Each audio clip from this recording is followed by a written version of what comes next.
isyarat sosok pembaharu ini akan muncul, tanda petik Imam Mahdi, indikatornya apa? Satu, meninggalnya Raja Hijaz. Hijaz, Saudi Arabia. Oke.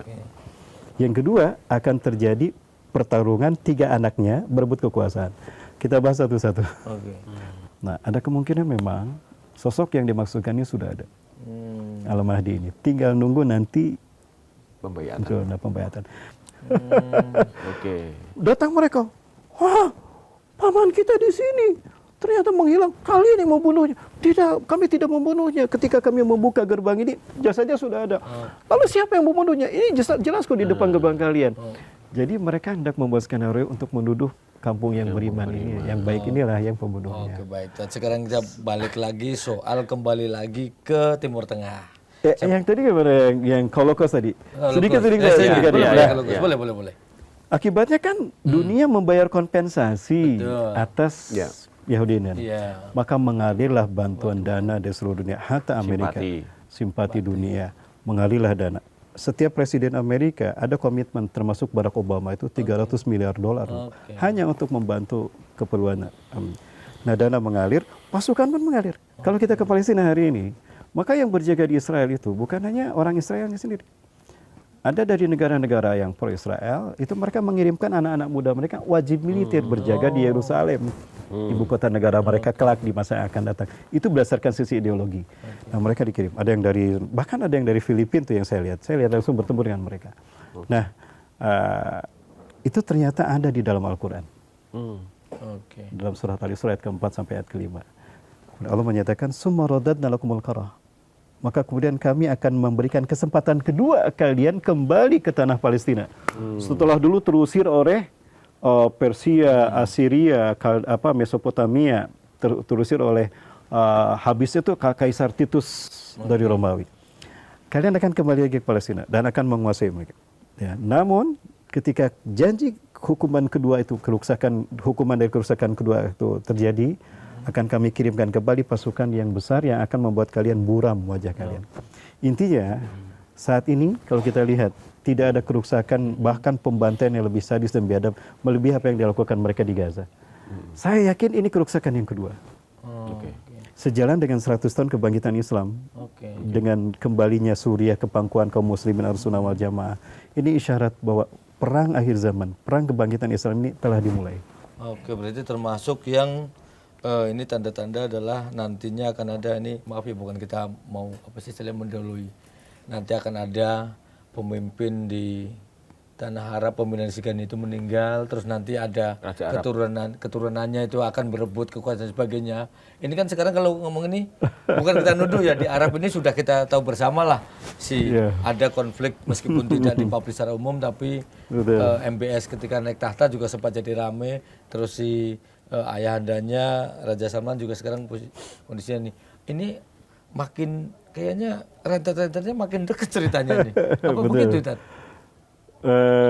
Sekali lagi saya mohon maaf kalau saya membahas dari beberapa hadisnya, karena memang hadisnya ada.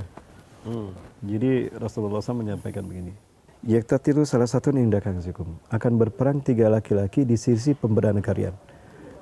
Perbendaharaan kalian itu maksudnya Ka'bah. Jadi Ka'bah sekeliling Masjidil Haram ini akan berdarah-darah. Pataf tempat kita tawaf itu akan berdarah-darah. 3 laki-laki akan berperang. Kuluhum ibnu Halifatin, 3-3-nya putra mahkota. Ya.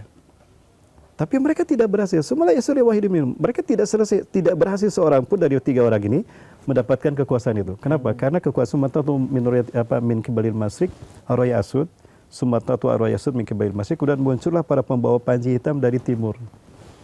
Timur tadi ada kemungkinan Khorasan tadi, Afghanistan. Nah, apabila kalian melihat itu bergabunglah, karena di tengah-tengah mereka ada Imam Mahdi. Jadi yang 3 ini tidak akan berhasil karena ada Imam Mahdi. Peristiwa ini terjadi setelah matinya Raja Hijaz. Nah, kita pikir Hijaz itu siapa? Kalau kita lihat ternyata Hijaz itu adalah tempat antara Mekah Madinah. Ma bainal Makkah wal Madinah fahuwal Hijaz. Tempat antara Mekah Madinah itu adalah Hijaz. Oh, berarti Saudi Arabia. Raja yang dimaksudkan. Isyarat sosok pembaharu ini akan muncul, tanda petik Imam Mahdi.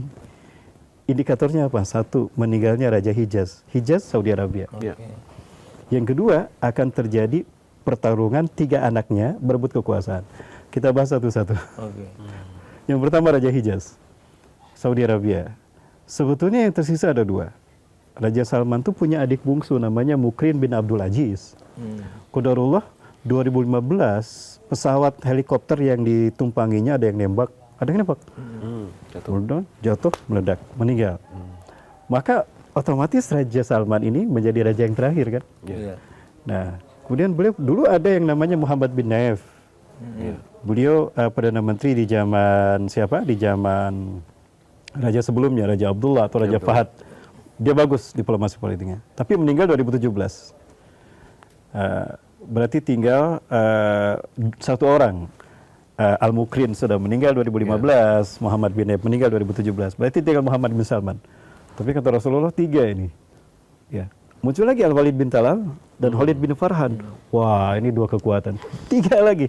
Kemudian Raja Salman sekarang sudah 90 tahun lebih usianya. Sakit-sakitan.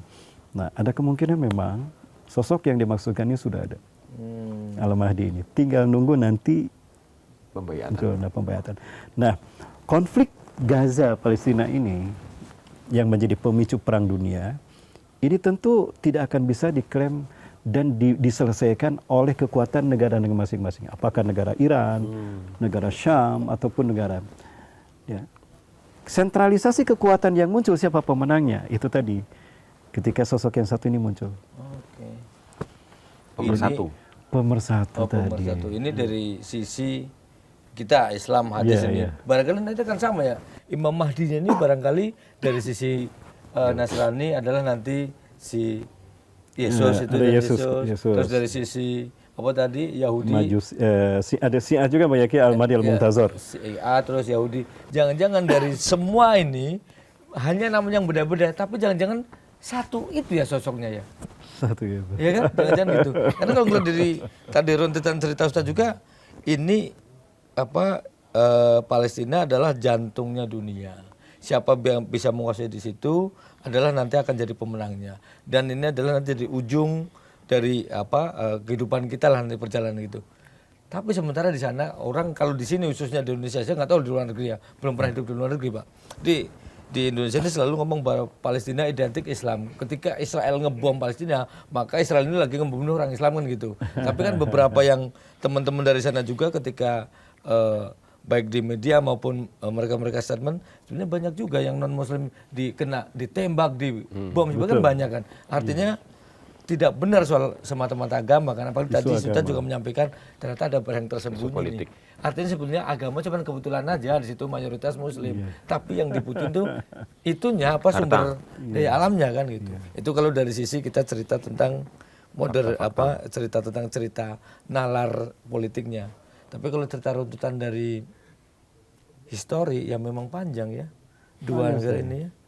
Panjang sekali. Bahkan bertemunya peradaban dunia itu di sana, di Palestina. Jadi akan diperlihatkan siapa yang terkuat sebetulnya. Jadi sekali lagi bahwa ini kan skenario dari Allah ya. Maka skenario ini sudah jelas nanti pemenangnya siapa. Pertanyaannya adalah kita sebagai seorang Muslim.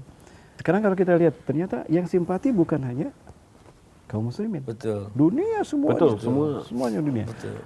Nah, artinya bahwa Palestina, Gaza ini bukan tentang isu keagamaan, tapi ini isu kemanusiaan. Betul. Yang dibantai manusia. Terbukti kan orang Kristen juga dibom. Ada satu gereja yang saya lihat itu ramai kalau saya melewati kan di sana ada distrik Yahudi, di Yerusalem itu ada distrik Yahudi, Nasrani, Muslim. Nah, distrik Nasrani ini kemarin itu dibantai juga, Pak. Gereja juga dibom. Kemudian orang-orang Kristennya disiksa. Kemudian ada distrik Yahudi Spardim, itu pun disiksa juga mereka. Artinya bukan hanya menyerang Muslim. Jadi terkuak sebetulnya ada ambisi politik, ada ambisi ideologi, dan ada ambisi ekonomi. Bertemu jadi satu. Bertemu menjadi satu kepentingan. Nah, David Ben Gurion, dia ingin hal itu ternyata biayanya mahal. Setuju memang Benyamin Netanyahu dengan membangun kanal Ben Gurion. Kalau Laut Merah itu kan kayak huruf Y gini. Ini ada Sinai kan, ini Sinai, ini ada Suez, ke bawah ini langsung ke Saudi Arabia dan ke Yaman. Nah, ada Teluk Aqabah. Kalau Suez kan di sini nih, Sinai. Ini Sinai di Suez. Ini menghubungkan Laut Tengah. Dengan adanya terusan Suez, maka orang dari pedagang kapal dari Laut Tengah tidak mesti keliling Afrika kan, langsung aja nyebrang sih. Hanya beberapa hari saja atau minggu saja. Nah, tapi ini dikuasai Mesir. Dan ini selalu menjadi penyebab perang Mesir dengan Israel. 3 kali perang gara-gara terusan Suez. Nah, maka Israel pengen punya sendiri. David Ben Gurion pengen punya kanal sendiri. Itulah dibikinnya kanal Ben Gurion yang menghubungkan Teluk Aqaba, langsung memotong ke Syam, langsung ke Laut Tengah. Tapi biayanya mahal. Setuju memang Joe Biden dengan Benjamin Netanyahu kita bangun itu.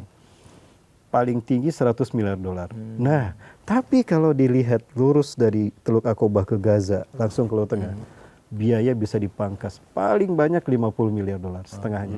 Bahkan bisa seperempatnya. Disepakatilah antara Benjamin Netanyahu dengan Joe Biden Amerika, Israel Amerika, untuk mengambil jarak lurus. Nah, ini kan semuanya padang pasir. Gak ada kehidupan. Kehidupan cuma di Gaza. Dan itu di ujung. Di mana mereka akan membangun eksplorasi mengambil minyak dan gas bumi itu tadi. Jadi mau tidak mau Gaza harus dibersihkan.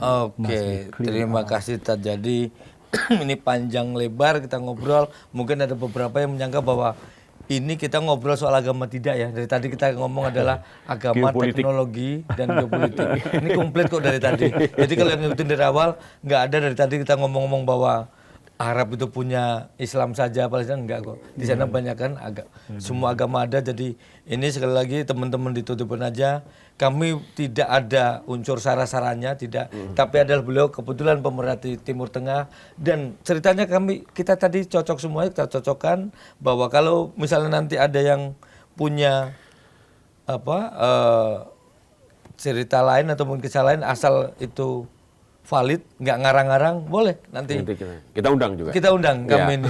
Ini kebetulan adalah ahli, tapi ini kebetulan beliaunya sekaligus ustadz. Tapi kalau ada lagi tentang Iran, Israel, kita siap ya untuk berbagi semuanya, untuk pencerahan kepada penonton Tutupun Aja. Ya, kayaknya sudah cukup panjang sekali ini Ustadz. Terima kasih sekali Sama-sama. lagi. Ya. Dan terima kasih Ustadz. Ya, pemirsa, Tutupun Aja sampai di sini dulu untuk episode kali ini, dan kita akan ketemu lagi dengan tentu isu-isu yang menarik lainnya. Saya Lukman Hanafi. Saya Pung Purwanto. Dan Ustadz Rahmat Bekuni. Oke. Terima kasih Ustadz. Sama-sama. Terima kasih dan sampai ketemu lagi di episode berikutnya. Salam.